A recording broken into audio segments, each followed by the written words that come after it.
We are fed so many triggers throughout the day, and you get home, you're burnt out. They want your attention, but you're burnt out.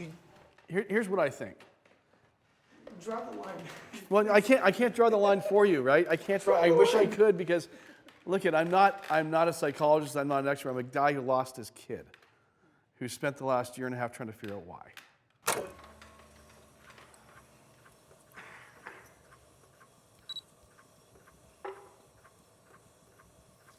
So it was a couple of weeks after Ryan passed, and I decided I had to go into his room. And I wanted to see if there was like something I could find, a letter or a notebook or something. And so I work at home, and I'm on the phone, and I'm just going, I'm going to go into his room. So I walk into his room, and I start going through drawers. There's drawers under his bed, so I'm pulling the drawers under his bed, and I'm opening them up. I'm looking for something. There's nothing there, and I go now. Okay, I see his chest of drawers. And I open it up, and it's empty, except for 2 sticky notes. And one said, I pulled out, one said, my usernames and passwords. And the other one said, tell my story. Just like this.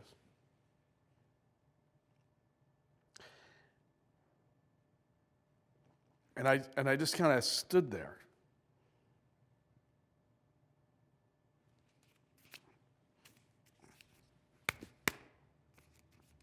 And I looked at it because Ryan didn't just arbitrarily decide one day to take his own life. He planned to take his own life. He planned enough to say, here's my username and passwords, and you need to share this with people. What do you think he meant by tell my story? I think what Ryan meant by tell my story was to tell the story of what he did so that other parents won't have to go through this. Tell what happened from your eyes and other kids' eyes and other parents' eyes so that parents are looking at their kids differently. What would you tell people who would tell you it's not your fault? I don't live in that world. I live in a world of extreme ownership. That I'm responsible. And this was my fault. There's things that if I had it done differently, Ryan would still be here. And if I was the guy who said this wasn't my fault, I wouldn't be standing in front of all you guys saying, please learn from what I didn't do right. What is it you think that you would change going back? The biggest thing I did not do is own the mental health of my son. I didn't think that mental health issues I thought they happened to everybody else. It was somebody else's kid that was going to die of suicide. It was somebody else's kid who's depressed because Ryan didn't show any signs. But that doesn't let me off the hook. I should have checked. I should have sat him down from time to time and said, look, I just want to know how you're doing at a different level. Because you always say you're fine, but yeah, you seem a little grumpy. Like, have you ever, I could have asked him, like, do you ever feel sad? When do you feel sad? Tell me why you feel sad. I never asked him that. What would you say to fathers to basically help them open up and speak up and talk with their kids? I would say to dads the same thing I'm saying to you guys right now is you can't live the way we lived, where we don't want to have the conversation. Lots of people feel like I can't talk to you about suicide because if I say, have you ever had suicidal thoughts? Have you ever had feelings of wanting to hurt yourself? Then I'm going to put that idea in your head. And that's really not true. Because in this day and age, the thoughts are already there. They've already seen it. They've all watched 13 Reasons Why. They've all talked about it with their friends. They talk about it. It's on social media. It's like, you can't put that thought in their head. It's already there. You don't want to think it's there. But for a depressed child, the thought's there. You got to sit down and say, look, something doesn't seem right. And I'm going to share something with you. When I was growing up, here's how I felt about a situation. It was bad. And I had bad thoughts. If you did, don't make it up. But I mean, share with them how you felt and say, you know, I just see you and it doesn't seem like you're happy. And I just want to know what's going on. Kids that have gone through this, and I said to them, what do you wish your parents had said to you? They said, I wish when I said I was fine, they didn't stop at fine. They pushed further to find out how I was. What if you're not an emotional person and you, like, for instance, I'm not a very emotional guy. I don't know how to express myself or express my emotions. How do I even start any kind of emotional conversation with my little one, for instance? I think you do it the same way I had to do it, because I was not an emotional guy. You just start the conversation, and you start trying. There's no such thing as a human being that doesn't have emotions. I think they call them a sociopath. So every tough guy who is so tough, like I was, that he's not going to share his emotions because he says he doesn't have any, and I used to say I didn't have any, is lying. So when you say to me, you're a tough guy and you don't know how to show your emotions, I would say to you, you are lying to yourself. And if I got you and me together for a couple glasses of wine, you have emotions. You're just not sharing them. So start sharing them. Or you're a sociopath. But you know the thing that I've been thinking about a lot lately, because it's a real thing with teenagers too, is that there's a lot of self-medicating going on. A ton of kids self-medicating at 15, 16 years of age, even younger. And when I talk to parents, what I hear is, I caught my kid drinking. I can't believe they did that. They're in so much trouble. I'm going to ground them. I'm going to take away the car. I'm going to do this, I'm going to do that. Because they should not be drinking. And then recently I was thinking about this going, well, first of all, no, they shouldn't be drinking because they're underage. But we all did. I always ask the parent, did you do that? Oh yeah, I was horrible. I was the worst. I don't want my kids to do that. I'm like, okay, so you don't think they would do the same thing? Okay, got it. What we're not asking the right question about is, why are they doing it? Are they out there drinking and smoking pot because they're having fun with their friends on a Saturday night? Maybe. Or are they out there drinking and smoking pot on a Wednesday afternoon at school because they're self-medicating? And why are they self-medicating? I don't think we're asking the right questions around kids when it comes to alcohol and marijuana and the other drugs. And the stats will show you that they are self-medicating and they are drinking and they are smoking a lot more than maybe even we did. Or we did it to party and have fun, and they're doing it because they are anxious. And we're not asking the right questions. We're grounding them.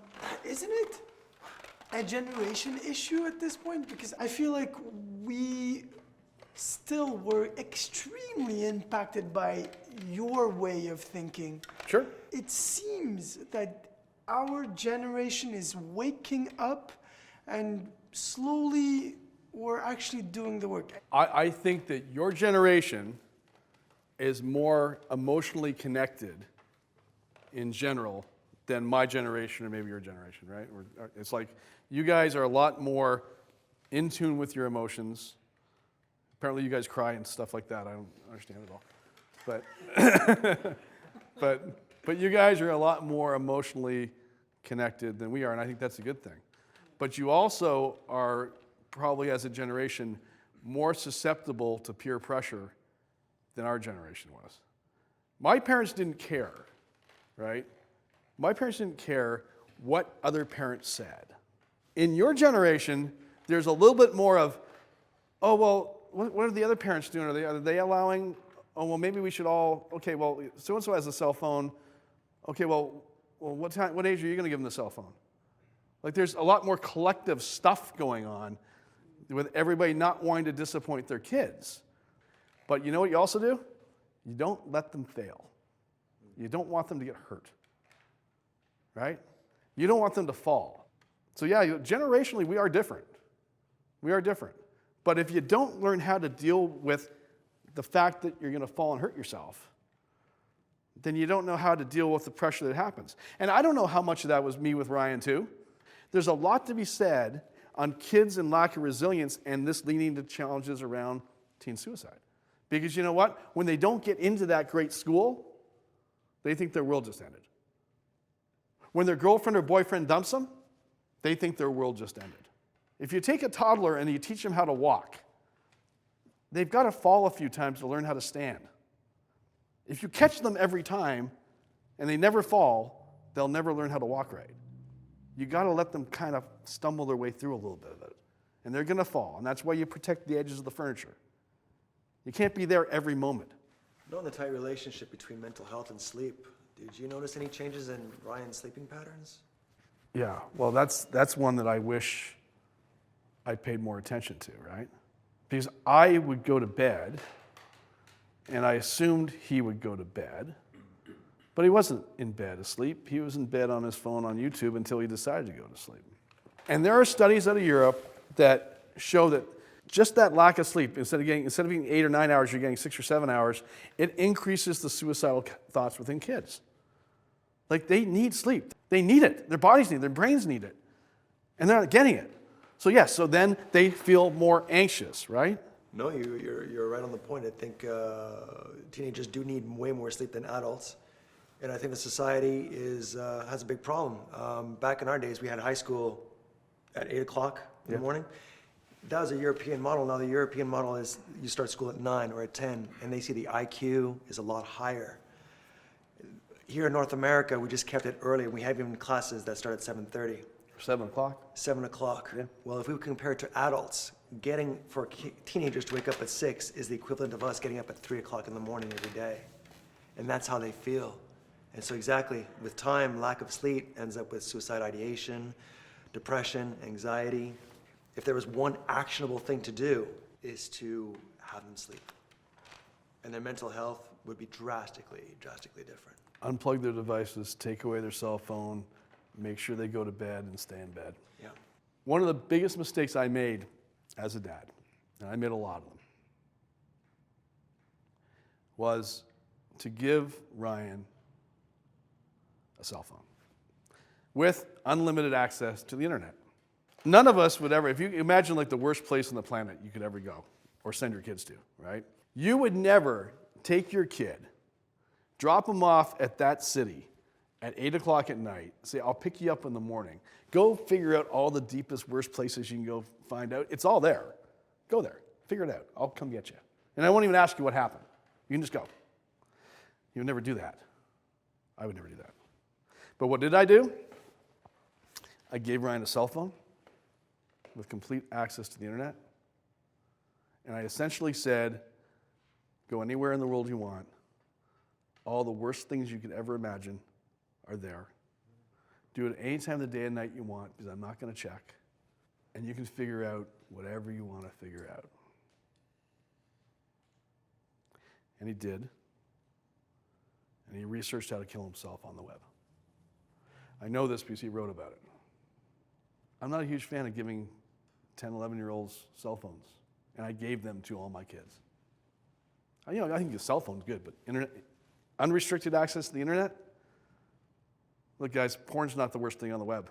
There's a lot worse stuff on the web. You said you showed kind of a facade, strong, right?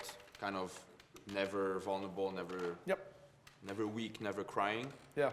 What does strength look to you today? That's a good question.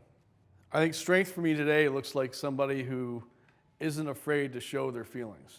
I can still be the guy who gets everything done. I can still be the guy who makes sure that everything happens. I can just share with my wife and kids when I'm feeling, I'm not liking this. That's strength for me. I still get everything done. I still win. I'm just not afraid to say that today was a tough day. And there's a lot more tough days now than there ever was. What you described is actually very specific to adult men. adult men are more susceptible to loneliness and lack of deep friendships simply because, yeah, we have too many things to do. And how do we make new friends without seeming odd? Asking a guy out on a mandate. But yeah, apparently. To me. Would you guys like to go out together? I can set it up. That's a great idea. Let's just do date. But the UK, No, you're right. the UK has a Department of Loneliness, and they thought it was supposed to be for women, but as an well, they think it was abnormal. But now the studies show that it's actually adult men who are much more susceptible to loneliness and lack of a social network. So the fact that we're all here together, guys, that warms my heart. The Dad Club. It's right, it's true, right? Yeah. What's a man's responsibility? I think as men, we have a responsibility to take care of our wives. We have a responsibility to take care of our kids. We have a responsibility to take care of our friends. We have a responsibility to take care of our businesses, of our jobs. We have a responsibility to take care of our communities. We have a responsibility to take care of our planet. We have a lot of responsibilities. And I think we need to take them all seriously. But we have to start with taking care of the responsibility of being the right father figure. If anyone is sitting around waiting for the government or the schools or the doctors to save you and your kids, they're not going to.